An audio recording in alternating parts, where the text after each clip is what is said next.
For 120 days, a man named Daniel Moreira endured the Amazon jungle alone after a river accident left him stranded deeper than any map could reach.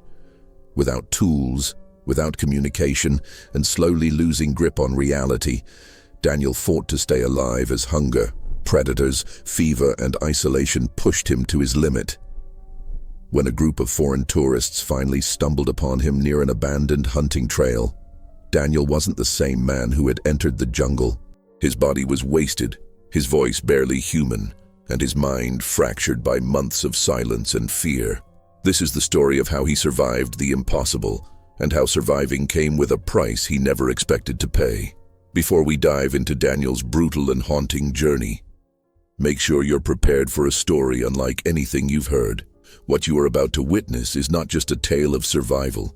It's a descent into isolation, instinct, and the fragile line between sanity and madness. If you enjoy survival stories based on real human endurance and extreme psychological pressure, don't forget to subscribe to the channel, leave your like, and comment your city and country. Your support helps bring more stories like this to life, stories that reveal what a human being can withstand when the world forgets about them.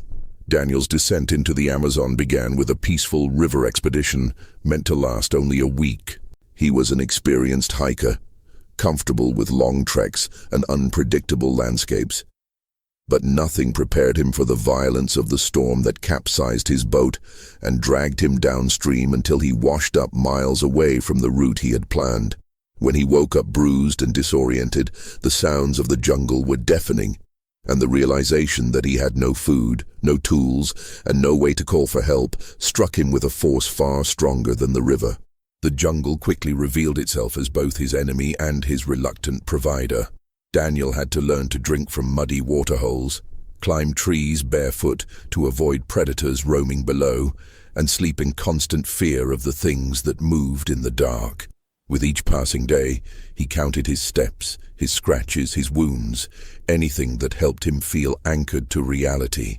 But as the days stretched into weeks, and the weeks into months, the isolation began to dig tunnels into his mind, filling them with whispers he couldn't explain and shadows he could no longer distinguish from his own imagination. By day 70, Daniel's world had narrowed to pure survival. His clothes were rags, his skin burned and torn, and his mind drifted between lucidity and hallucination. He began talking to trees, imagining footsteps that weren't there, and forgetting his own name for hours at a time. But his body refused to give up. Something primal kept him moving, sometimes crawling, through the undergrowth. When the tourists eventually found him, he was kneeling by a riverbank, muttering to the water as if it were answering him back. They didn't rescue a lost man. They rescued someone who had barely survived himself. Daniel Moreira had always been drawn to places where most people felt uneasy.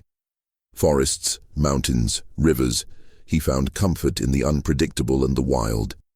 His trip to the Amazon was supposed to be a personal challenge, a chance to disconnect from work and rediscover the calm he often felt only when surrounded by nature.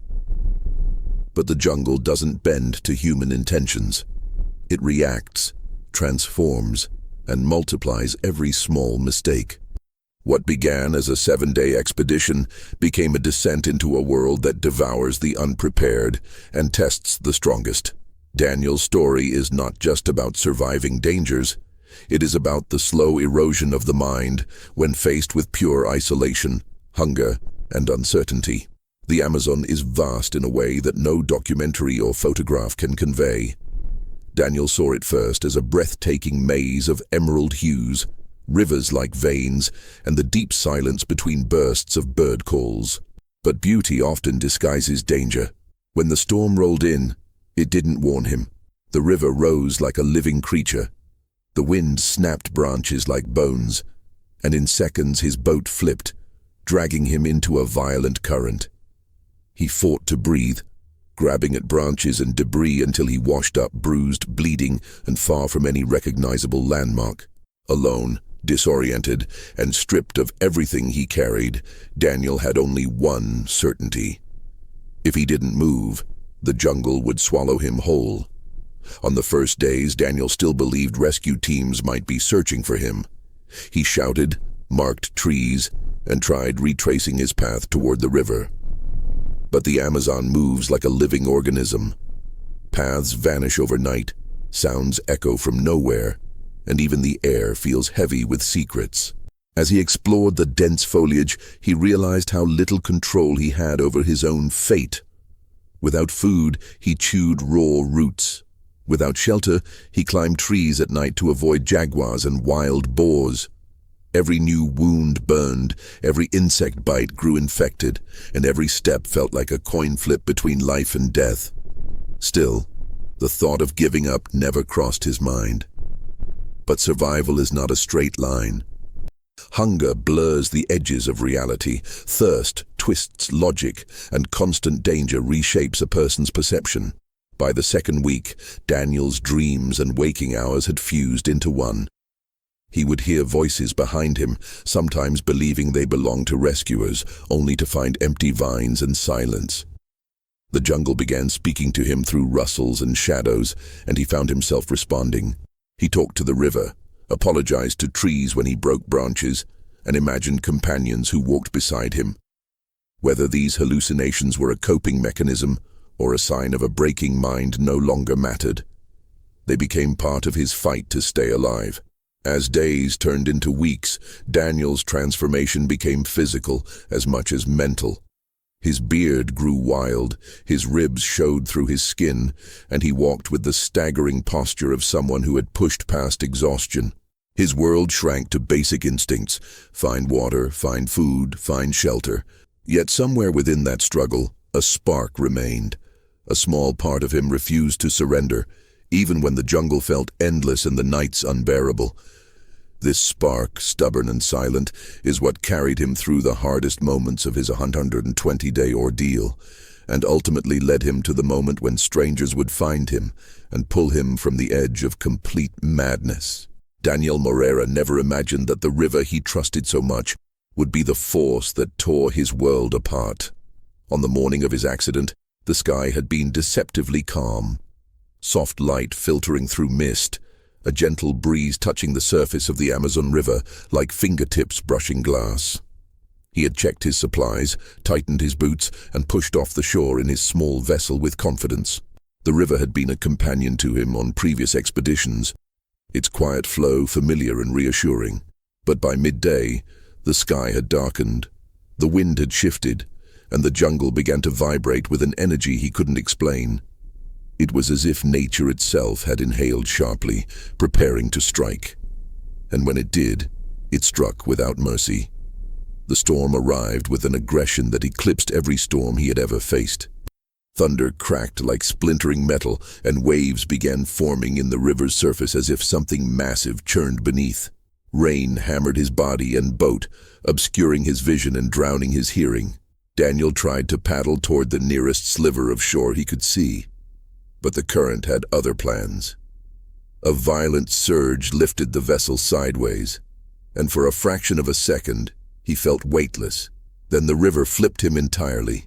His world shattered into cold, suffocating water. He fought to breathe, clawing toward what he hoped was the surface, his lungs burning as he swallowed muddy water.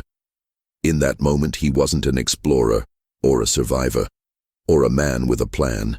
He was a creature fighting not to die. When Daniel finally surfaced, gasping, the current was dragging him like a ragdoll. Branches struck his shoulders, vines wrapped around his legs, and debris spun around him. He tried grabbing onto floating logs and roots jutting from the banks, but everything slipped from his fingers. For minutes, or maybe longer, he surrendered to the river's violence, conserving energy when he could, fighting only when absolutely necessary. Eventually, he slammed against a half-submerged tree trunk and clung to it with every ounce of strength left in him. The impact scraped his arms and tore the skin of his palms, but the pain grounded him. He forced himself to climb the slippery trunk and drag his battered body upward until he reached a steep, muddy bank. Collapsing on the shore, Daniel lay there heaving, coughing, and trembling. The storm still raged above him, but at least he was no longer in the river's grasp. His clothes were soaked, his backpack gone, and his only possessions were the ones strapped to his belt. A knife, a small flashlight, and a metal bottle dented by the impact of the crash. The jungle around him felt different than anything he had known before. It was louder, denser, and more untamed. Endless. The river, swollen and furious, had carried him far off his intended route. He knew that disorientation was the real danger now. Without a reference point, every decision from this moment on carried weight. Stay put and risk never being found. Move inland and risk getting even more lost. Both options were deadly. Daniel chose movement. In his experience, staying near the river meant staying vulnerable. Rising water, predators, and the unpredictable current could finish what the storm had started. He pushed himself up despite the screaming pain in his ribs and legs. Every inch of his skin throbbed with bruises.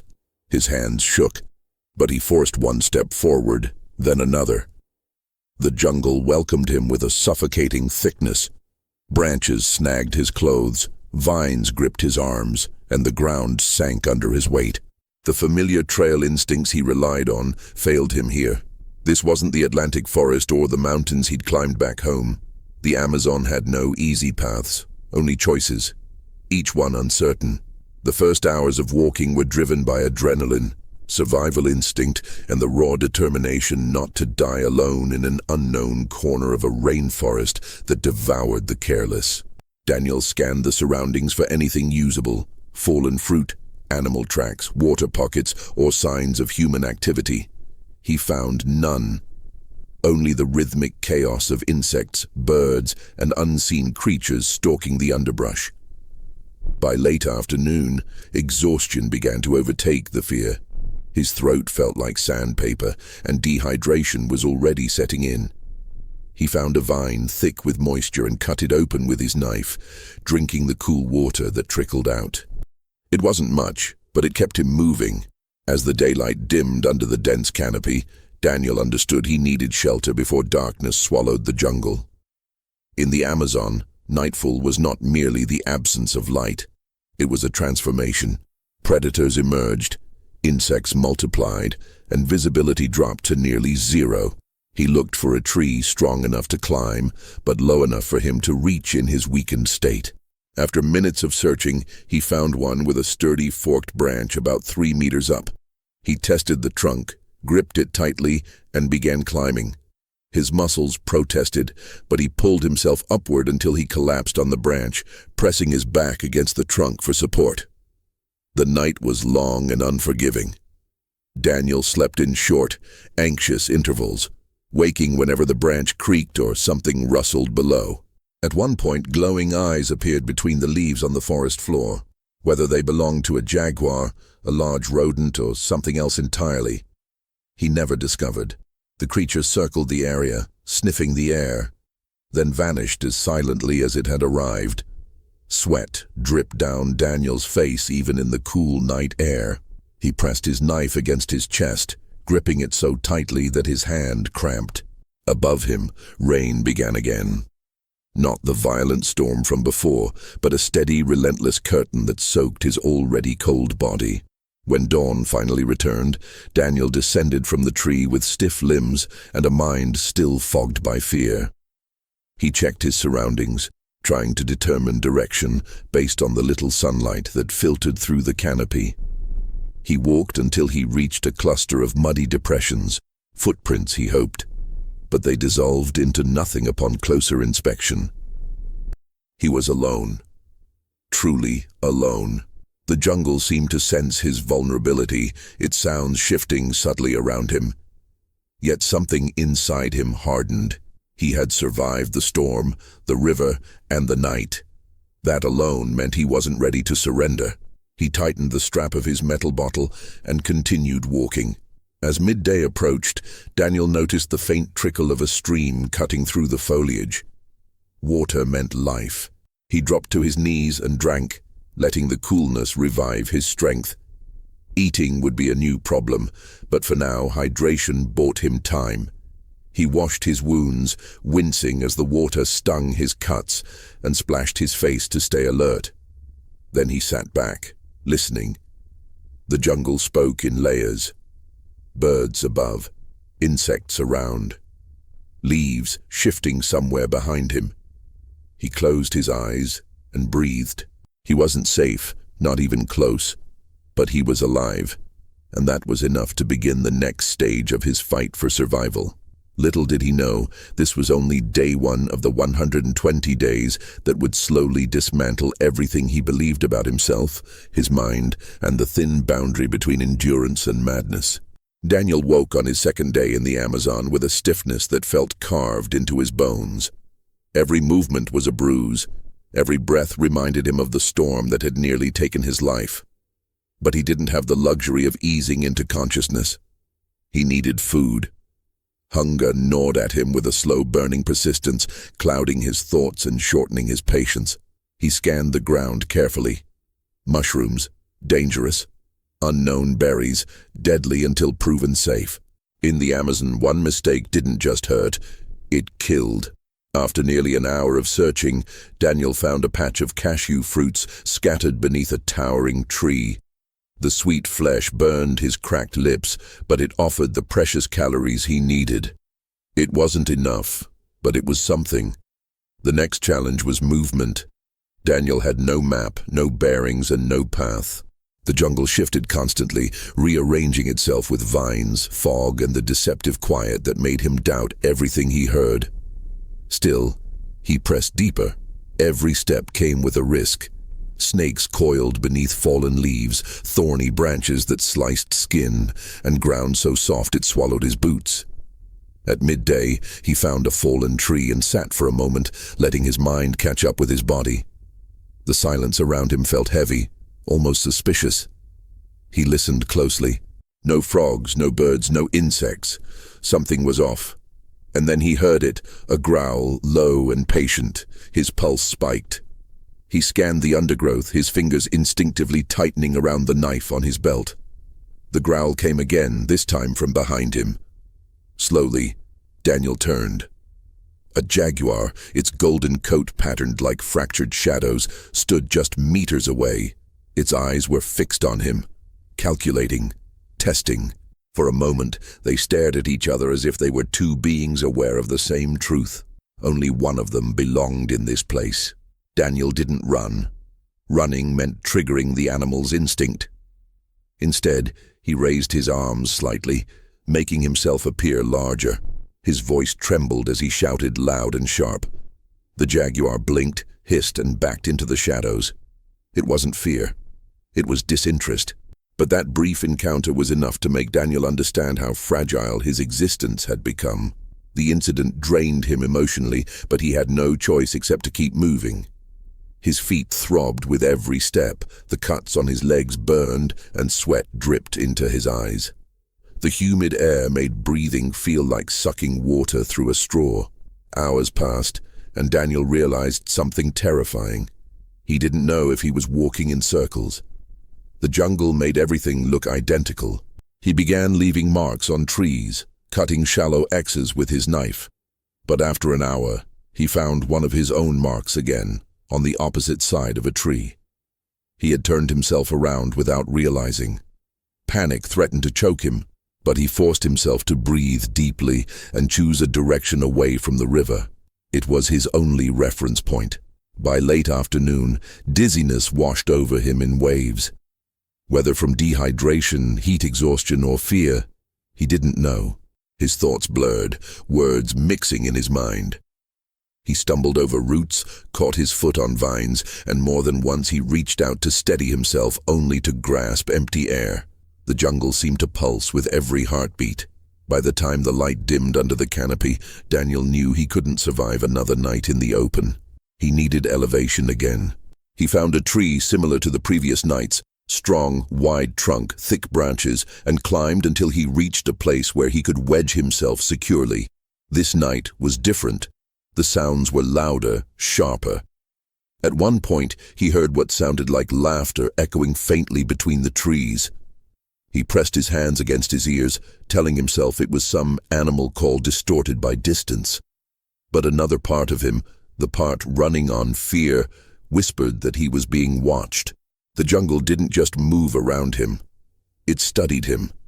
His heart hammered as he forced himself to stay awake. Sleep would mean falling. Falling would mean death. Hours dragged. Every rustle became a threat. Every shadow grew teeth. It was only once the sky began to pale that Daniel finally drifted into a shallow, fractured sleep. When morning came, Daniel felt disoriented. His thoughts didn't align. For a moment, he didn't know where he was. He called out for help instinctively, then remembered nobody could hear him. His voice cracked with dryness. Climbing down from the tree, he felt the full weight of exhaustion pressing on him. He walked for hours, relying solely on instinct. He found a cluster of palm trees and cracked open a few coconuts by slamming them against rocks. The water inside was a lifesaver. The white meat, though tough and limited, gave him enough strength to push through the rest of the day. However, the longer he walked, the more distorted his perception became. He started hearing footsteps behind him, light, deliberate, always stopping when he stopped. He spun around several times, knife in hand, but found nothing except leaves swaying or insects darting across the ground. The jungle began shaping illusions. At one point, he saw a shape resembling a person standing between trees. He called out, relief bursting in his chest. But when he blinked, the figure dissolved into dappled sunlight. It was then Daniel understood that isolation wasn't just a physical challenge. It was a mental enemy infiltrating his mind. By day's end, Daniel's legs trembled violently. Each step felt heavier than the last. He found a clearing where the canopy opened slightly, letting warm sunlight reach the ground. He dropped to his knees, craving the light as if it could anchor him back to reality. He remained there for nearly an hour, letting his body absorb the warmth. Slowly, the hallucinations receded. The footsteps vanished. The jungle's whispers quieted, at least temporarily. He hated how fragile his sanity felt. He hated even more how quickly the jungle could take it from him. As darkness returned for the second time, Daniel climbed another tree, but this time he spoke out loud, explaining to himself why he was doing it, step by step, as if narrating his own actions would keep his mind grounded. It helped, slightly. Wrapped around a branch, rocking gently as the wind shifted, he looked up through the leaves at the sliver of sky above. He didn't pray. He didn't cry. He simply acknowledged the truth. He might not survive tomorrow. And yet, he was still fighting. He didn't know if rescue teams were out there or if anyone even knew he was missing. But alone in the Amazon, surrounded by predators, shadows, and the growing storm inside his own mind, Daniel made a silent promise. He would push one more day. Just one more. Because sometimes one more day is the only plan a survivor can afford. By the time Daniel reached his third day in the Amazon, the jungle had already begun to reshape him. Hunger had carved deep shadows beneath his eyes. Fatigue clung to his shoulders like a second skin, and his sense of time had dissolved into a blur of light and darkness. Morning no longer offered relief, just another cycle of uncertainty. He walked aimlessly at first, driven not by direction but by instinct. The ground beneath him was damp and uneven, roots twisting like traps waiting to ensnare him. His legs felt like they belonged to someone else, someone weaker, but he forced them to obey. The jungle was no place for hesitation. One pause, one mistake, and the forest would close in around him like a predator. Daniel understood he needed protein. Fruits and coconuts alone wouldn't keep him alive. When he stumbled upon a shallow creek with clear water trickling over smooth stones, he paused. Small fish darted around his feet, their silver bodies glinting whenever a beam of sunlight pierced the canopy. Catching them bare-handed would be nearly impossible, but his mind, starved, slow, and buzzing with fatigue, began trying to solve the problem. He built a crude trap using sticks and a few vines, creating a funnel that would guide fish into a narrow space. It wasn't perfect. It wasn't even good. But after an hour of patient waiting, a single fish swam into the enclosure. Daniel lunged, grabbing it with fingers that clenched more out of desperation than technique. The fish writhed violently, but hunger made him ruthless. He didn't bother cooking. He couldn't. He had no means of starting a fire, and even if he did, smoke would attract predators, or worse, humans he couldn't identify as friend or threat. Daniel ate the fish raw, swallowing chunks of cold flesh that made his stomach twist. It tasted metallic and wild, and he gagged twice before forcing himself to continue. But within minutes, he felt a small burst of strength returning. It wasn't much, but enough to clear his vision and steady his shaky legs. Still, he knew such methods were unsustainable. Raw protein would keep him alive, but also exposed him to sickness. The Amazon demanded that he adapt, scheme, and improvise every second if he wanted to survive more than a handful of days. Hours later, fatigue hit him with a force he wasn't expecting. His vision blurred, colors merging into shapes that bent and twisted unnaturally. He blinked rapidly, assuming it was dehydration, but the sensation persisted. He staggered and leaned against a tree, feeling the bark press into his skin. That's when he heard the voice for the first time, a whisper so faint he almost dismissed it as an insect buzzing near his ear. But then it came again, clearer this time, calling his name. Daniel. His whole body froze. He looked around, searching for movement, for footprints, for anything. But the jungle remained still. He pressed his palms against his temples, squeezing his eyes shut. Hallucinations. He knew this was the first real sign his mind was slipping. The voice faded only to be replaced by footsteps in the underbrush. This time they were unmistakable, slow, deliberate, almost curious. Daniel raised his knife, his breath shallow. "Who's there?" he shouted. But the only response was the rustling of leaves. The footsteps stopped. Silence swallowed the space between trees.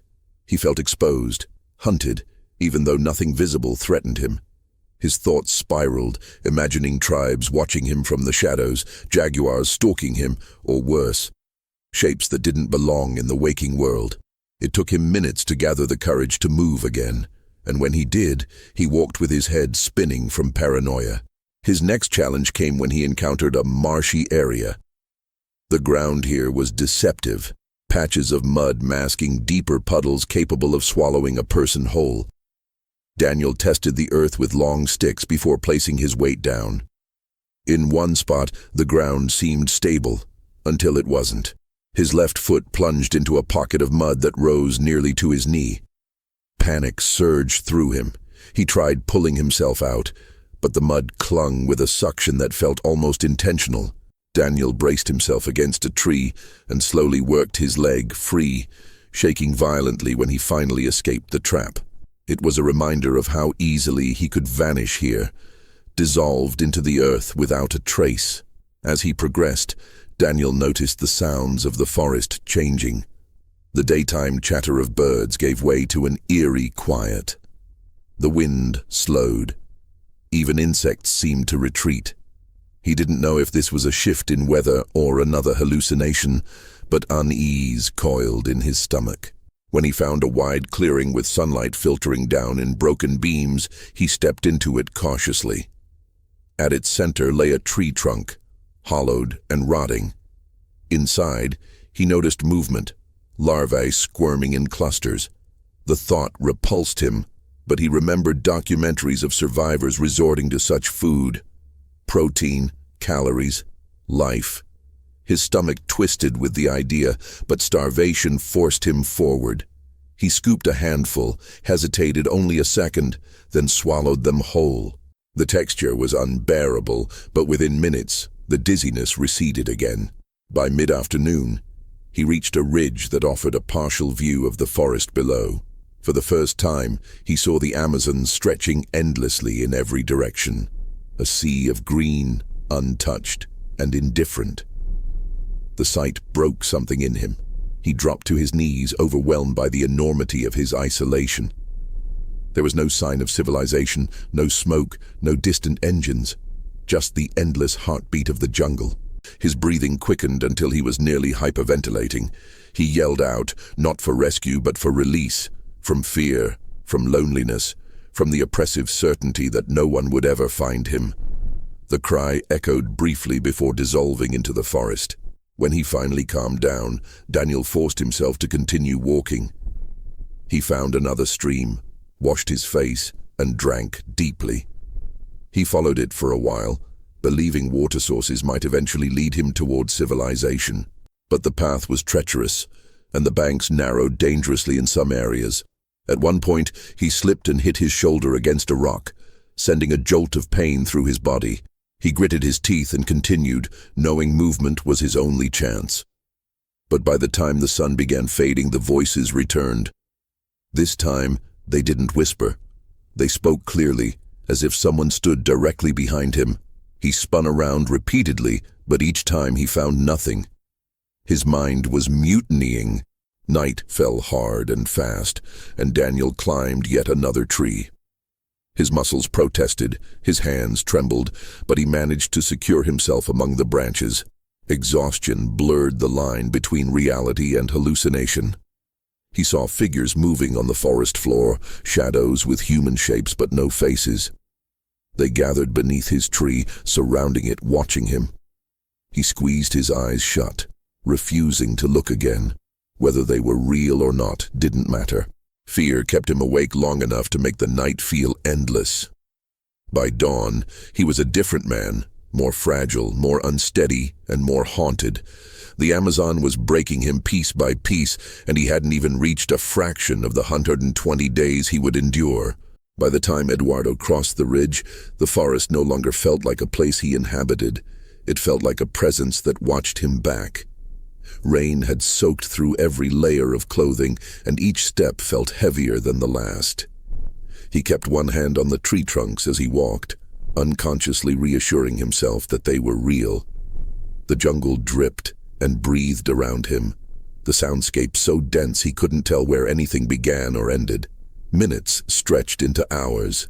Sometimes he found himself stopping mid-step, unsure if he was hearing something stalking him or if his own heartbeat had blended into the forest's rhythm. The line between environment and imagination blurred, and Eduardo felt himself slipping further from certainty. Food was running out faster now. The traps he set had gone empty for 2 days, and his stomach clawed inside him like an angry animal. He dug for larvae, scraped moss from logs, and chewed bark when nothing else could be found. Desperation sharpened his senses, but also distorted them. Once, he was certain he saw the shape of a man crouching between 2 trees, lean, silent, staring right at him. Eduardo froze, waiting for it to move. When it didn't, he approached cautiously, and realized it was nothing more than a twisted root wrapped in vines. He laughed at himself, but the laugh didn't sound right. It felt too loud in the stillness, too close to hysterical. The nights were the worst. Wind whispered through the leaves, turning into voices that murmured just below comprehension. Eduardo curled up beneath his shelter of woven branches and tried to shut out the sounds. But imagination filled in the gaps.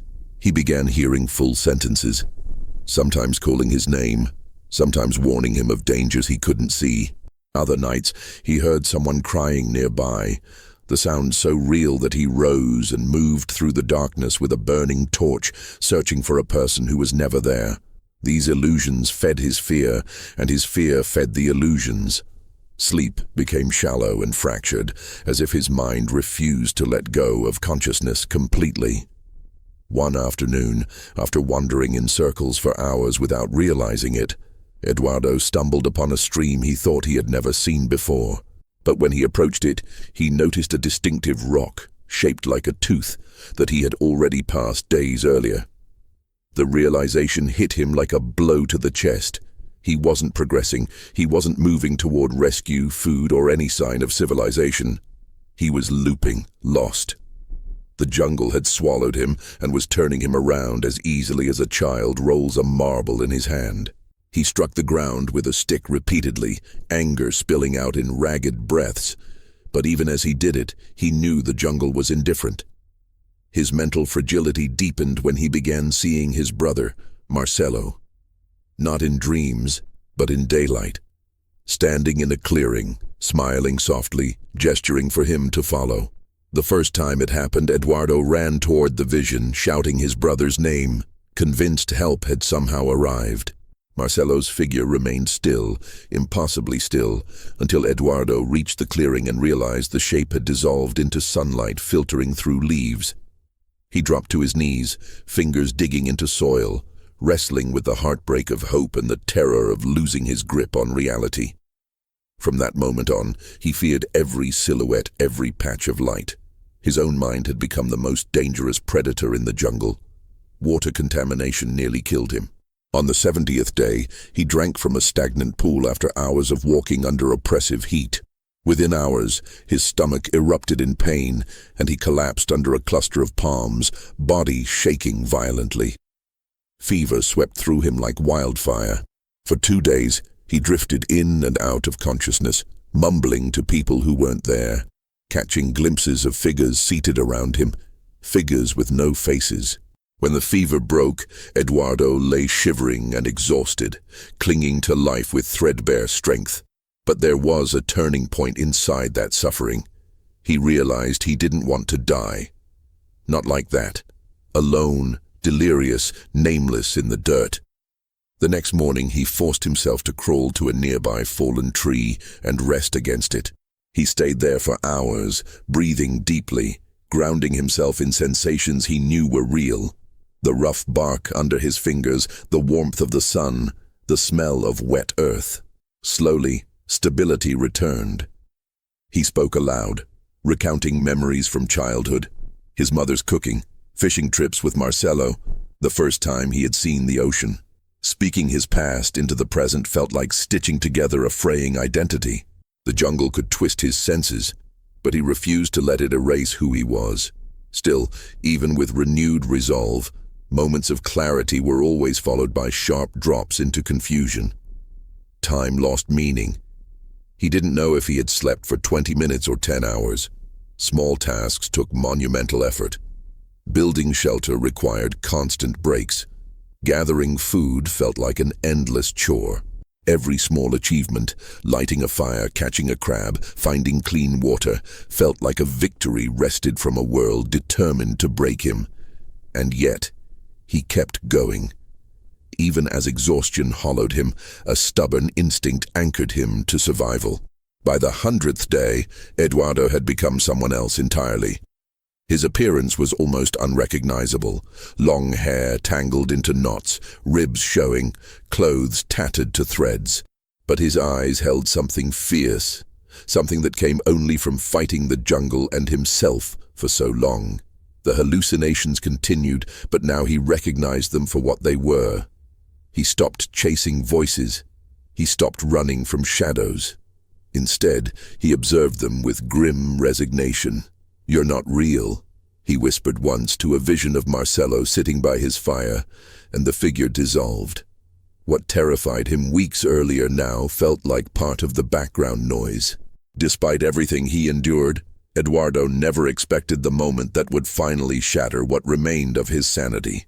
It happened at dusk, when the sky burned in streaks of fiery orange. He spotted something moving between the trees, small, quick, silent. At first he assumed it was another hallucination, but then another shape appeared, and another, until he realized he was surrounded, not by animals, not by illusions, but by people, real people, stepping cautiously into the clearing. Tourists, backpackers, lost hikers. Their clothes were clean, their faces confused, and their eyes fixed on a man they couldn't recognize as human. Eduardo stood, trembling, dirt-covered and wild-eyed. When he tried to speak, no words came out. Only a low, broken sound that didn't belong to the man he had once been. He had survived 120 days, but the cost was written all over him. When the tourists stepped toward Eduardo, their faces a mix of shock and concern, he instinctively backed away. To them, he looked feral, skin burned and torn by months of exposure, beard wild, eyes wide and darting. His ribs were visible through his filthy shirt, and the way he stood, slightly crouched, as if prepared to flee, made him resemble an animal more than a man. One of the tourists, a woman with a bright orange backpack, raised her hand slowly, speaking in a calm tone in English. Eduardo couldn't process the words. All he heard was noise, harsh, foreign, jarring. He pressed his palms against his ears, his breathing becoming ragged.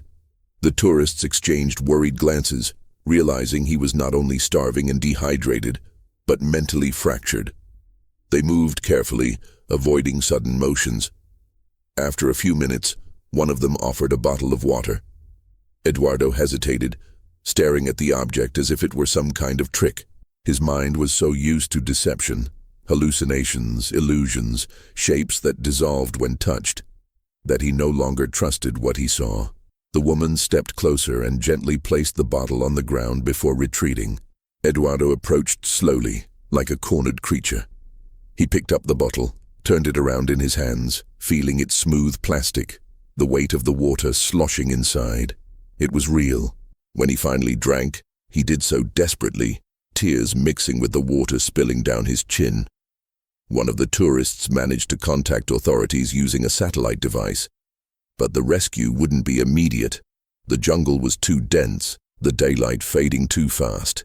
They needed to camp for the night. The group formed a small perimeter, lit a controlled fire, and shared food in silence while watching Eduardo with a mixture of pity and caution. He sat a few meters away, clutching a piece of bread as though it might vanish. Every so often, he looked over his shoulder as if expecting something, predator, hallucination, or memory, to emerge from the trees. The tourists couldn't comprehend the depth of fear he carried. They had no idea what he had seen, heard, or imagined during those 120 days. As night lowered around them, Eduardo's anxiety sharpened. The forest's noises were familiar to him, but now they clashed with the unfamiliar presence of humans. Every snap of a branch made his heart race. Every laugh or whispered conversation from the tourists disoriented him. He couldn't understand why they weren't hiding, why they weren't listening for the dangers he felt everywhere. He tried to sleep, but his body wouldn't allow it. His brain remained locked in survival mode. At one point, he crawled to the edge of the camp, preparing to flee into the jungle, back to what he knew. But one of the tourists gently stopped him. "You're safe," the man said, placing a hand on his shoulder. Eduardo flinched, but didn't run. Something in the tone reassured him, even though he barely understood the words. The next morning began with the distant thrum of helicopter blades. At first, Eduardo thought it was another hallucination. He tilted his head, listening. The vibrations grew louder, stronger, undeniable. The tourists sprang into action, waving bright-colored clothing and reflective gear to signal their location. Eduardo stared up at the sky, eyes wide with confusion and disbelief. A powerful emotion rose in him, fear, hope, relief and panic colliding all at once. When the helicopter emerged above the treetops, he stumbled backward, overwhelmed. For months, the sky had been only sky. Now it carried salvation. The helicopter lowered, blasting wind and debris across the clearing. 2 rescue personnel jumped out, rushing forward with medical kits. But one of them stopped abruptly, his expression shifting. Eduardo didn't recognize him at first. The beard was new, the hair longer, the face slightly older. But the eyes, he knew those eyes. Marcelo, his brother, froze just as stunned. The tourists moved aside instinctively, realizing something profound was unfolding. Marcelo stepped forward slowly, voice trembling as he called Eduardo's name. Eduardo blinked, disoriented, unsure if what he was seeing was another creation of his fractured mind. When Marcelo reached him, he placed both hands on Eduardo's cheeks. "It's me," he repeated gently. "You're safe now." Eduardo's breath caught. His hands rose shakily, touching Marcelo's arms, shoulders, face, as if verifying reality through touch. When he finally accepted it wasn't an illusion, his whole body collapsed forward, falling into his brother's chest. Marcelo held him as Eduardo trembled violently, years of emotions compressed into those few seconds. The tourists watched in silence, moved by the rawness of the reunion.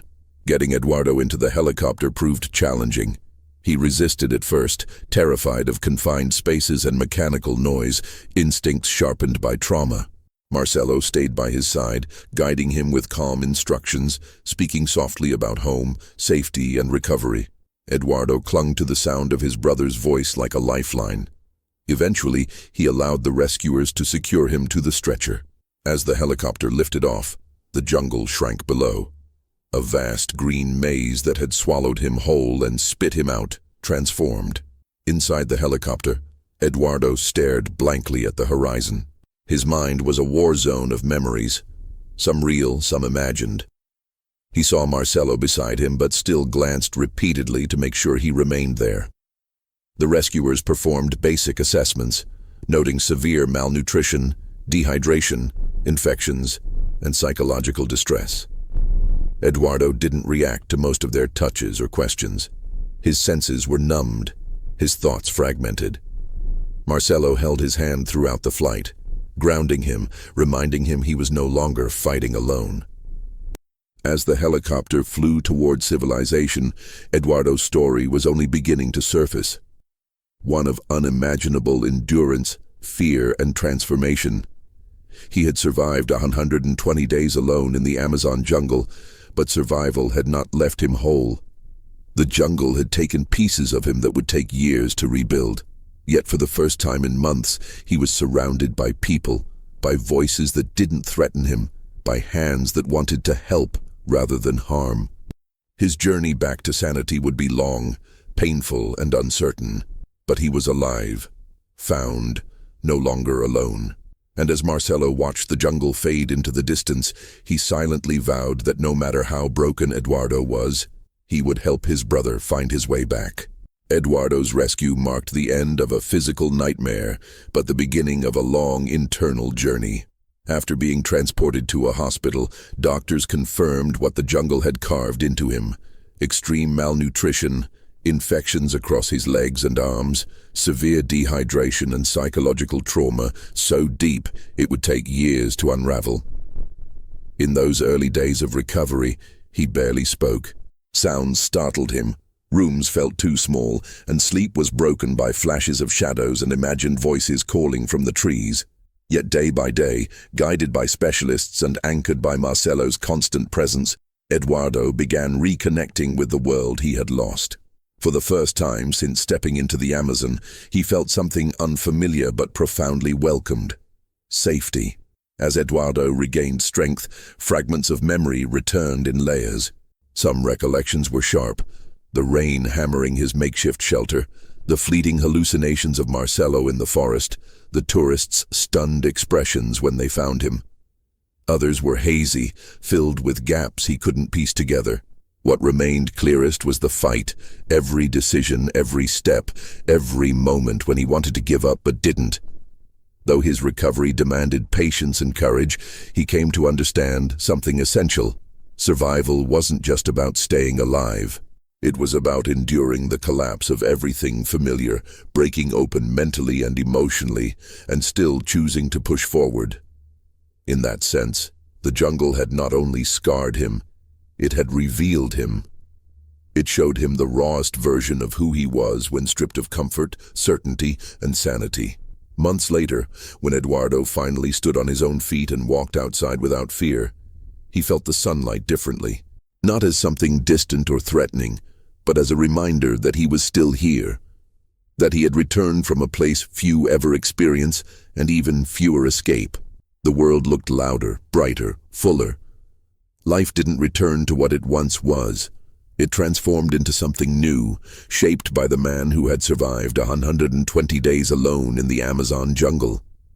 Tourists had found him broken, but he was rebuilding, slowly, painfully, steadily. And through that process, Eduardo discovered that the true measure of survival wasn't whether he lost his sanity in the jungle, but whether he reclaimed himself once he was back home.